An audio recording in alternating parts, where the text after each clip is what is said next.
problemă țăcând lanț distribuție. BMW 320, 136.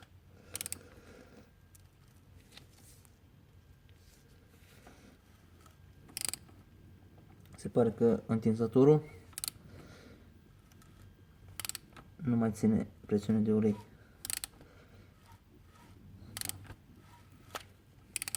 După cum vedeți,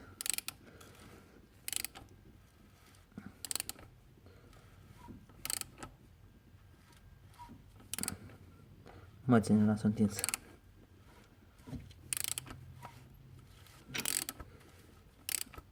La 1000 de turații pe minut apare un zgomot în carcasă.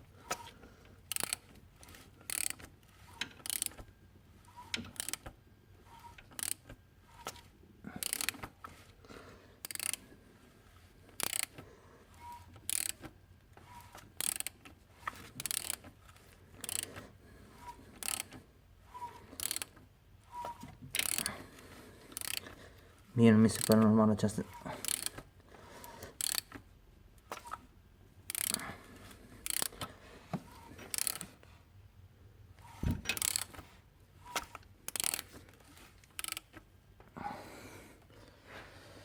Asta e.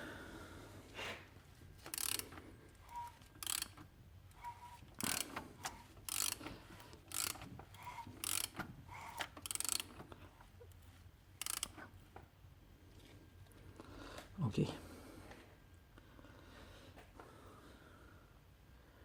136 de cai.